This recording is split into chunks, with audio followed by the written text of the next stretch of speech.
রায়টা যেটা অবশ্যই ভালো হয়েছে যে আমাদের যে বিচার বিভাগ, আইনসভা, নির্বাহী বিভাগ, এদের যে একজন আরেকজনের উপরে কর্তৃত্ব করার উচিত না, সেই মূল ধারণাটা এতে আবার প্রতিষ্ঠিত হলো। তবে এখানে একটা শর্ত আছে যেটা সংসদকে ভুলে গেলে হবে না, যে এমন আইন করা যাবে না যেটা বিচারপতিদের বর্তমান কাজের শর্তাবলীর বিপক্ষে যায়। এমন আইন, এই আইনটা কিন্তু ওরা যেন তেন প্রকারে আইন করতে পারবেন না। এটা সংবিধানের 147 অনুচ্ছেদ অনুযায়ী আইনটা হতে হবে। কনফ্লিক্ট তো আসতেই পারে, কারণ এখানে একটা দ্বিমত তো চলে আসছে।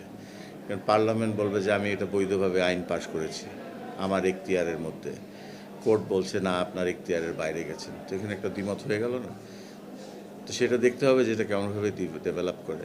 একটা মার্শাল ল গভর্নমেন্ট এটাকে সরিয়ে দিয়ে সুপ্রিম জুডিশিয়াল কাউন্সিল আনার পরে এটাকে আবার সংসদ পুনর্স্থাপন করার পরে এটা কিভাবে আলট্রাভায়ার্স টু দ্য কনস্টিটিউশন হয় এটা আমি ঠিক বুঝতে পারছি না। তো আমি অপেক্ষা করব পূর্ণাঙ্গ রায়ের জন্য। আমি আশা করব যে পূর্ণাঙ্গ রায়টা তাড়াতাড়ি দেওয়া হবে।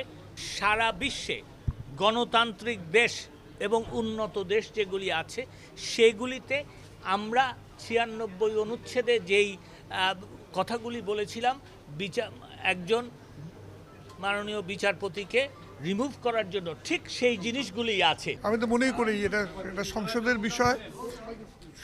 জনগণ হচ্ছে রাষ্ট্রের মূল্যায়ন নিয়ন্ত্রক এবং সংসদ হচ্ছে জনগণের প্রতিনিধিত্ব করে।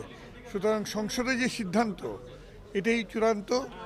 এটা সুপ্রিম কোর্টের জাজমেন্টে এটা বাতিল হয়ে যেতে পারে না। তার বড় কারণ হচ্ছে যেটা আমাদের মূল সংবিধান যেটা রয়েছে 72-এর, তার হুবহু অনুকরণ। সুতরাং যেটা 72-এর মূল কাঠামো এটা কোথাও ক্ষুণ্ণ করেনি। এটা নিয়ে আমরা সংসদে নিশ্চয়ই আবার আলোচনা। এ বিষয়ে সুপ্রিম কোর্টের অ্যাপিল বিভাগের রায় হয়েছে।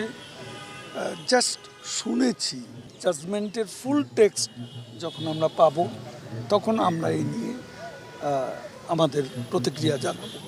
আপাতত প্রতিক্রিয়া জানাবার কোনো সুযোগ নেই, কারণ রায়টা ফুল টেক্সট দেখতে হবে।